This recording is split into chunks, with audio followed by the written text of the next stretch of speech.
Oke, jadi pertama aku dapat infonya itu dari, open talk. Kita open talk di auditorium, terus kayak ada Mhm. Zoom gitu. Nggak cuman Coventry University, tapi ada juga univ-univ lain yang Mhm. nawarin. Yang ke Coventry University nggak terlalu rumit sih. Jadi yang Mmm, pertama itu kita disuruh isi Google Forms gitu. oke Itu cuman isi nama, NRP, sama nilai IPK, oke. transkrip, Mhm. sama nilai tes berbahasa Inggris. Bisa TOEFL, Mhm. Duolingo, atau Mmm, IELTS.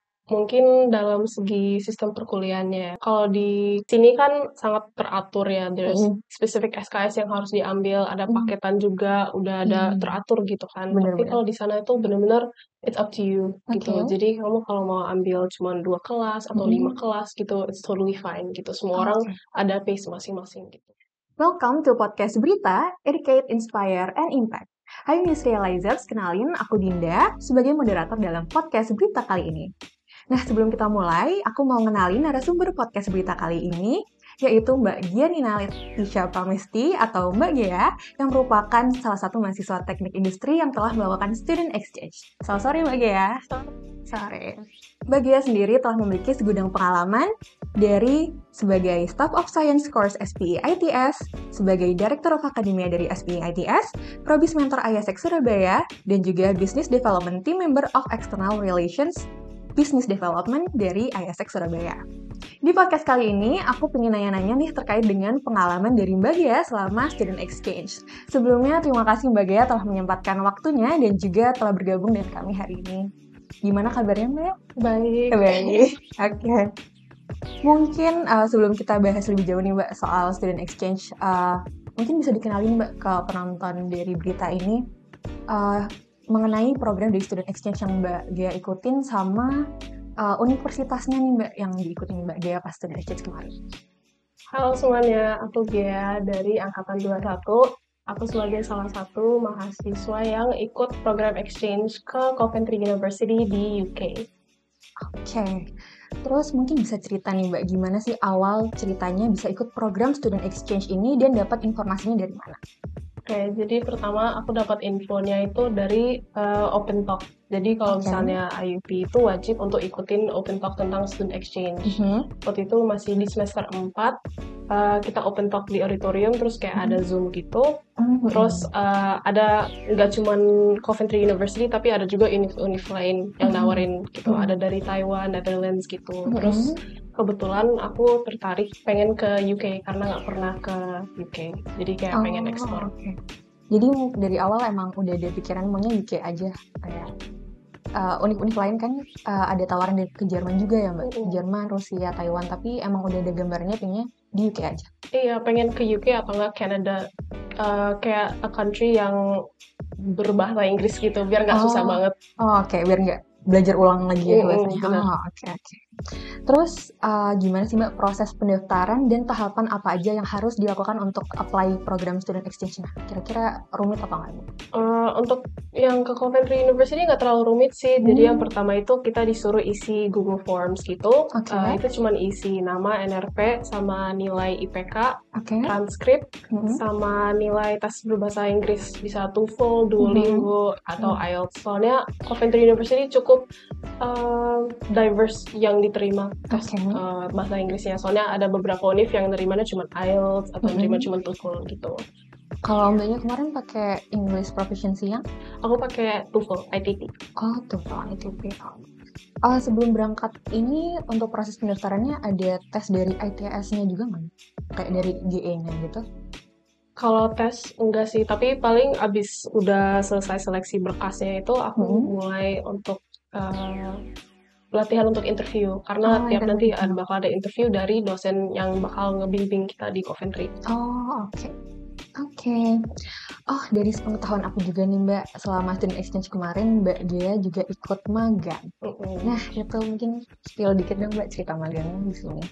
Oke, kebetulan dapat magang Mhm. dari connection dosen pembimbingnya di sana. Oke. Aku magang di perusahaan logistik namanya Kinaxia Logistik. Oke. Nah, di situ kita kerja, awalnya tuh kita dikasih tahu cara mereka kerja itu gimana, proses Mhm. dari finish goods-nya itu udah diproduksi sampai ke tangan customer-nya. Oke. Dan kita fokusnya lebih ke secara logistiknya kan. Jadi Mhm. kita diarahin ke lebih ke truck driversnya itu. Jadi kita fokus ke cara untuk increase inclusivity sama diversity di truck drivers, karena di UK khususnya itu untuk truck drivers itu secara gender ya, untuk male itu very very dominant di situ. Jarang banget ada misalnya perempuan yang kerja sebagai truck drivers gitu, karena emang kurang tertarik aja, dan juga ada stereotype di mana kayak untuk jadi truck drivers itu harus yang kuat, harus kayak tahan mental gitu.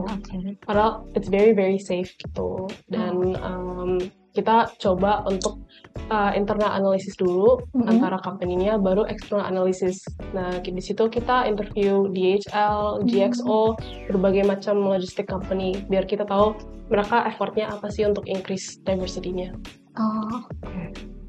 Keren banget ya Mbak, kayak inclusivity dan juga equality. Iya, benar. Kira-kira kalau menurut Mbak di Indonesia sendiri buat logistik sistemnya gitu, udah sebagus di UK atau kayak masih banyak yang perlu di-improve? Dari yang aku lihat kemarin sih sebenarnya masih belum banyak yang di-improve, karena apalagi logistics itu di Indonesia masih belum seterkenal itu dibanding sama di UK gitu. Betul. Jadi kayak menurut aku mungkin bisa di-improve lagi sih. Oke, mungkin kita bakal move ke pertanyaan selanjutnya. Kalau ngomongin soal mahasiswa, kita nggak bakal jauh-jauh dari akomodasi dan juga living cost nih Mbak. Nah, mungkin dari Mbaknya juga bisa nge-spill soal akomodasi dan living cost kemarin selama ikut student exchange di Coventry ini. Untuk living cost-nya itu, karena aku ikut student exchange yang nggak ada any type of scholarship, jadi aku full itu biaya sendiri untuk akomodasi dan juga living cost-nya, which is sebenarnya cukup mahal, karena 1 pound di sana itu 20.000, jadi kayak cukup wah gitu. Tapi kayak worth it in the end, karena benar-benar experience-nya tuh dapat banget di situ. Ya dapat banget sih, mesti udah dapat magang juga ya Mbak. Iya benar. Oke. Gimana? Lalu nih kalau ngomongin soal pengalaman unik nih Mbak, pas mungkin dari pas student exchange-nya atau pas magangnya nih, boleh di-share nggak ya Mbak soal pengalaman uniknya? Yang unik itu mungkin dalam segi sistem perkuliahannya, karena kalau di sini kan sangat teratur ya, there's specific SKS yang harus diambil, ada paketan juga, udah ada teratur gitu kan. Tapi kalau di sana itu benar-benar it's up to you gitu. Jadi kamu kalau mau ambil cuma 2 kelas atau 5 kelas gitu, it's totally fine gitu. Semua orang ada pace masing-masing gitu. Dan beda aja sih cara belajarnya juga, mereka nggak terlalu ke tugas atau ke assignments gitu, benar-benar kayak fokusnya ke diskusi di dalam kelas itu. Jadi untuk pengambilan nilainya lebih kayak ke aktifan waktu kelas gitu ya? Kalau selama exchange ini ada tantangan tersendiri nggak Mbak selama programnya? Tantangan sejauh ini, tantangan paling besar banget yang impact ke aku gitu sebenarnya nggak ada sih, aman semua gitu. Kalau komunikasi sama dosen luarnya juga gampang? Gampang banget, mereka very very approachable. Menarik deh.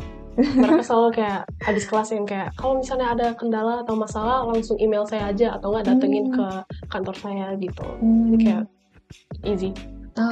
Kalau membangun relasi sama teman-teman internasional di sana gimana? Itu cukup tantangan sih. Gimana tuh? Kebetulan kalau misalnya ikut program Coventry University ini, student exchange, itu kita digabung sama ISMA Coventry. Nah itu mereka ramai banget, sekitar 41 kalau salah. Dan kayak itu kita benar-benar harus try to be involved with them gitu loh, karena banyak event dan acara-acara yang kita bakal bareng gitu, karena emang digabungin aja semuanya gitu. Emang yang minta untuk digabungnya dari UNIF-nya? Kayaknya dari UNIF-nya deh. Dari dulu udah kayak gitu. Ternyata tahun sebelum aku juga ada 3 anak ITAS. Terus mereka juga gabung ke ISMA Coventry. Kalau hubungin sama other international students gitu, ada nggak Mbak? Ada sih, tapi it's very hard aja sih, karena mereka juga ada program sendiri dan juga ada yang kayak misalnya dari China atau dari Malaysia gitu. Jadi kayak kadang susah di approach, mungkin karena language barrier-nya. Kalau ngomongin soal impact terbesar nih Mbak, atau mungkin benefit-benefit yang Mbak Gea rasain setelah ikut student exchange gimana?